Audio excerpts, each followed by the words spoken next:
یہ بتائیں کہ وفاقی وزیر پیٹرولیم علی پرویز ملک اس وقت خصوصی گفتگو کر رہے ہیں۔ انہوں نے انتظامات کیے اور اربوں روپے بلکہ 50 ارب کے قریب تقریباً وفاقی حکومت نے 200 یونٹس تک جو بجلی استعمال کرنے والے صارفین تھے ان کے لیے سہولت کا باعث بنے،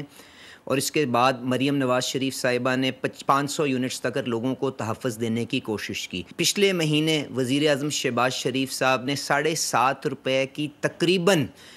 سہولت کا اعلان مستقل بنیادوں کے اوپر پچھلے مہینے کیا، جو یقیناً آگے جب گرمیوں کے اندر لوگوں کی کھپت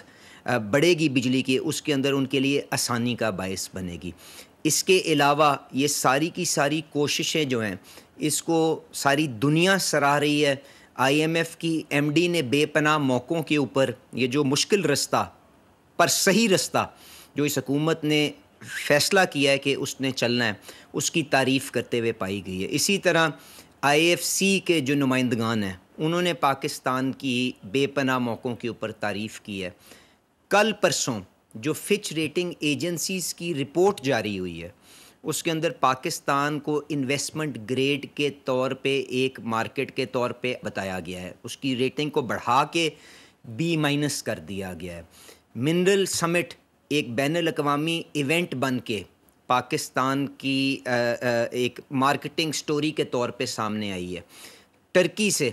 ان کے وزیر یہاں پہ اس کی شرکت کے لیے آئے، سعودی عربیہ سے ان کے وزیر یہاں پہ تشریف لے کے آئے۔ اس کے علاوہ ریکو ڈک جو ایک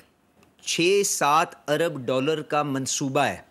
اسی استحکام اور اسی اعتماد کی بدولت آج وہ آپریشنلائز ہونے جا رہا ہے۔ اور منرل سمٹ کے اندر آپ نے دیکھا کہ مارک برسٹو جو ان کے اپنے ایم ڈی ہیں، انہوں نے کس طرح سے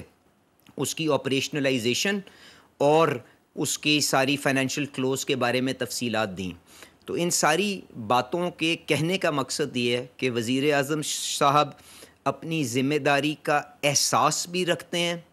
اور یہ جرأت بھی رکھتے ہیں، یہ ہمت بھی رکھتے ہیں کہ مشکل فیصلے لیتے ہوئے پاکستان کو اس کا وہ مقام جو اسلامک امہ نہیں اس دنیا کے اندر اس کا ہونا چاہیے، اس کی طرف آگے لے کے چل سکیں۔ اسی لیے انہوں نے، آپ جانتے ہیں، ایک اور مشکل فیصلہ جو اس پاکستان کی شاید نیشنل یونٹی اور بلوچستان کی عوام کی تکلیفوں کا مداوع کرنے کے لیے انہوں نے پھر ایک جرأت مندانہ فیصلہ کل کابینہ کے اندر اس کا اعلان کیا ہے۔ آپ جانتے ہیں کہ چمن سے لے قیمت کی کمی تھی، اس کو ود ہولڈ کرتے ہوئے جو اضافی وسائل جنریٹ ہوں گے، یہ وعدہ کیا کہ یہ میں اپنی نگرانی کے اندر ان وسائل کو استعمال کرتے ہوئے N25 کو تکمیل کروں گا۔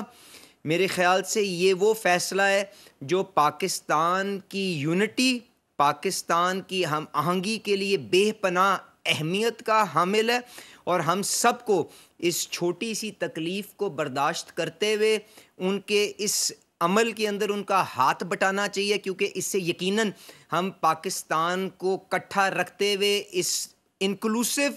اور دیرپا پائیدار ترقی کے سفر کے اوپر ڈال سکتے ہیں۔ پاکستان کی حیت اور اس کے جو سارے فرنٹیئرز ہیں ان کو اکٹھا رکھنے کے لیے یہ ذمہ دار قیادت کا تقاضا ہے کہ آپ یہ فیصلے اس قسم کے کریں اور اس نظام کو آگے چلانے کی کوشش کریں۔ میں اس کے ساتھ ساتھ یہ بھی آپ کو یقین دہانی کرواتا جاؤں کہ وزیر اعظم صاحب کو معاشی چیلنجز اور تکلیفوں کا ایک عام آدمی کے بخوبی اندازہ بھی ہے۔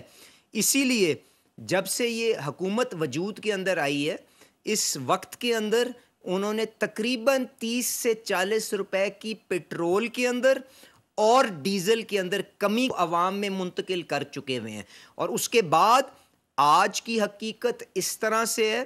کہ پاکستان کے اندر پیٹرول کی قیمت اس خطے کے اندر جو ہمارے جیسے ممالک ہیں، بشمول انڈیا، بشمول بنگلہ دیش، بشمول سری لنکا، بشمول نیپال، آج بھی کم ترین سطح کے اوپر ہے۔ تو اس چیز کو دیکھتے ہوئے یہ مشکل فیصلہ کیا گیا، اور یہ بھی جانتے بوجھتے کہ شاید ستمبر 2023 کے اندر جب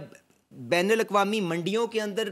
تیل کی قیمت بلند ترین سطح کے اوپر تھی تو اس وقت شاید پٹرول کی قیمت 330 روپے کے اوپر جا چکی ہوئی تھی، اور اس وقت سے لے کے آج تک تقریباً 70-80 روپے کی تو ریلیف لوگوں کو مل چکی ہوئی ہے۔ آپ سے یہ وعدہ رہا کہ جس طرح سے شہباز شریف صاحب نے مہنگائی کے اوپر قابو پا کے آپ کی تکلیفوں کا مداوع کیا، اسی طرح ان قریب یہ جو بین الاقوامی منڈیوں میں اگر کوئی رد و بدل کے بعد آپ کے لیے کوئی اور سہولت کا باعث بنا، مجھے پورا یقین ہے کہ وزیر اعظم صاحب میرے سے کہیں زیادہ آپ کی تکلیفوں کا اندازہ اور اس کے بارے میں آگاہی رکھتے ہیں، اور انشاءاللہ تعالی مل کے ہم پاکستان کو خوشحال اور عوام کو خوشحال بنا کے آپ کو دکھائیں گے۔ بہت بہت شکریہ۔ وفاقی اسلام آباد میں وفاقی وزیر پیٹرولیم علی پرویز ملک خصوصی گفتگو کر رہے تھے۔ کہا کہ پاکستان کی معیشت بحالی کی طرف گامزن ہے، پاکستان کے زر مبادلہ کے ذخائر بڑھ رہے ہیں، معاشی بہتری کے ثمرات عوام کو پہنچ رہے ہیں۔ سبسکرائب کریں اور بیل دبائیں تاکہ کوئی خبر رہ نہ جائے۔